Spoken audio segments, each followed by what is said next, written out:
बार बार जो कहा जाता है कि वो लॉन्ड्री है, वहां धुल जाते हैं, लेकिन जब नींव ही ऐसे लोगों की कमजोर हो, जब भ्रष्टाचार के इतने संगीन इल्जाम हो, जब आप ही के नेता बार बार वॉशिंग मशीन की तरफ भागने को तैयार हो, तो आपके इन आरोपों का क्या मतलब? क्योंकि वो भी तो सत्ता में हिस्सा चाहते थे। अजीत पवार ने तो ये दूसरी बार शपथ ले ली भाई, 19 के बाद आज दोहरा दिया 23 में।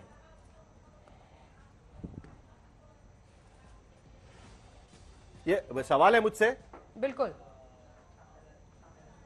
हाँ, तो ये बात बिल्कुल इंटरेस्टिंग है जो मैं आपको कहने की कोशिश कर रहा था कि बिल्कुल एनसीपी में जिस तरीके से ये घटनाएं हुई है उससे ये सारे सवाल खड़े होते हैं। और मैंने जैसे कहा कि अजीत पवार ने खुद इसका अंदेशा दिया था जब 1.5-2 महीने पहले उन्होंने एक लोकल अखबार से बात करते हुए यह बात कही थी कि हम तो सेक्युलर है ही नहीं, हमने तो सेक्युलरिज्म छोड़ दिया जब 2019 में हमने शिवसेना के साथ गठबंधन करके महाविकास आघाड़ी की सरकार बनाई।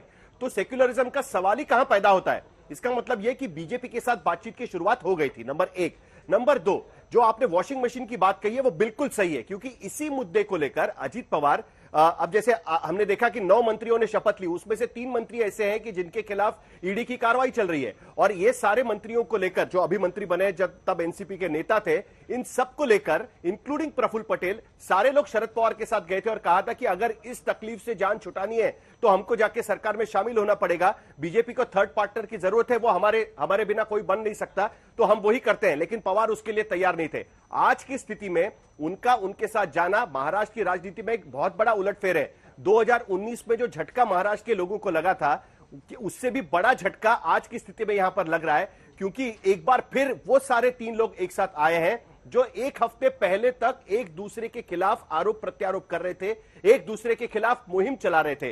देखिए 2019 में महाविकास आघाड़ी बनी, शिवसेना, राष्ट्रवादी कांग्रेस और उसमें कांग्रेस शामिल थी। आज एक बार फिर एक नई आघाड़ी बनी है, उसमें शिवसेना शामिल है, एनसीपी शामिल है और बीजेपी शामिल है। यानी कांग्रेस को बीजेपी ने रिप्लेस कर दिया है एक तरीके से। यानी बीजेपी और कांग्रेस एक अपनी जगह पर कायम है, बाकी 2 लोगों के जो लोग हैं वो एक दूसरे के खिलाफ जाने के लिए तैयार है।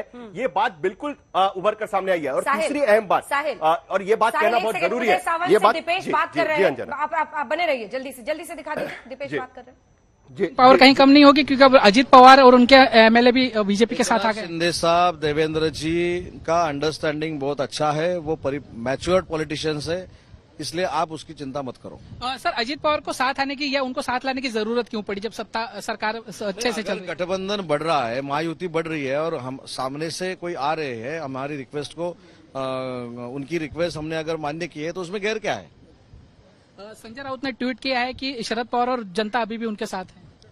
ठीक है, उनका छोड़ दो। जी बिल्कुल। तो जिस तरीके से आपने देखा कि अगर कुछ लोग आ रहे हैं और ताकत बढ़ रही है महाराष्ट्र में भाजपा और शिवसेना की, तो उसमें गैर ही क्या है।